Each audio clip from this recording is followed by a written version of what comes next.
नमस्कार। देखिए, हरियाणा में कहावत है कि मोटा देख के डरीन और पतला देख के छेड़िए।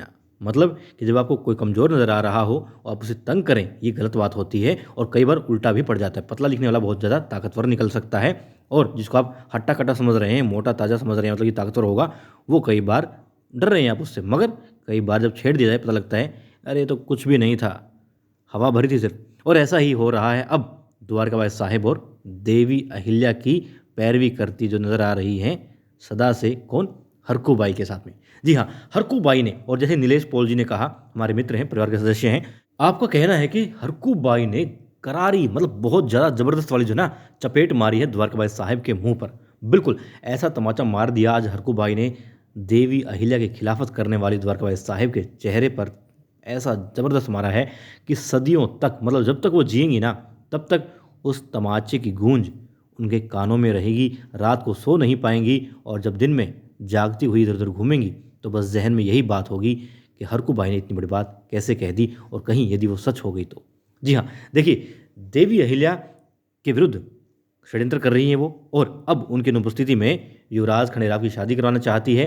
पार्वती के घर वालों को भी समझा दिया है कि कैसे क्या करना है और कैसे शादी हो सकती है। अब ठीक है, अब चाहती हैं कि बहुत सारे पकवान बने, कि त्योहार सा मनाया जाए, मगर पीछे से आ जाती हैं हरकूबाई और कहती हैं कि आप कितने भी पकवान बनवा लें, मगर उनका स्वाद तो कड़वा ही रहेगा। पूछती हैं, कहने का मतलब क्या आपका? तो हरकूबाई कहती हैं कि आप देवी अहिल्या के खिलाफ जो षड्यंत्र कर रही हैं, मुझे साफ साफ दिखता है, इतनी समझ मेरे अंदर है, सुन सकती हूँ, देख सकती हूँ, महसूस कर सकती हूँ, समझ सकती हूँ। तब वो कहती हैं कि मेरी कहने से, मेरी इच्छा से कुछ नहीं होगा हरकूबाई, ये तो युवराज खंडेराव और गौतम भाई सरकार, जिनके वो बेटे हैं, उनकी मर्जी से ही उनकी शादी होगी, मेरे कहने से, इच्छा से कुछ नहीं होने वाला।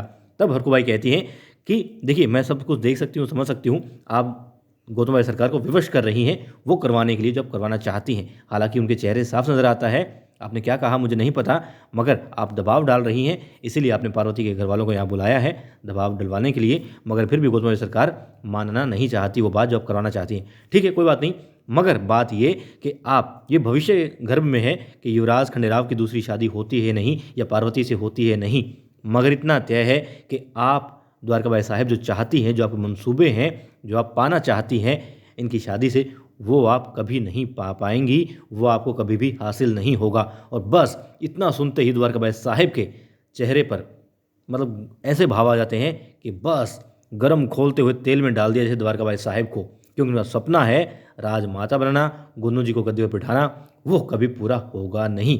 तो आज द्वारकाबाई साहिब के मुंह पर गजब का, मतलब ऐसा खींच के चपाट मारा ना हरकूबाई ने। उम्मीद नहीं थी कि हरकूबाई ऐसा कर सकती है, किसी को ऐसे शब्द वो कह सकती है, मगर आज पीड़ा में थी। देवी अहिल्या का दुख उनसे देखा नहीं जा रहा था, इसीलिए इस षड्यंत्रकारी, उनकी बड़ी बहन हुई वैसे तो वो, मगर बड़ी रानी भी हैं उनसे, उनके चेहरे पर ऐसा तमाचा मार दिया, ऐसे बाण उनके चेहरे पर छोड़ दिए हैं कि जब तक जिएंगी यही सुनती रहेंगी, सोचती रहेंगी, और उनके दिमाग में, दिलो दिमाग में ये बात गूंजती रहेगी।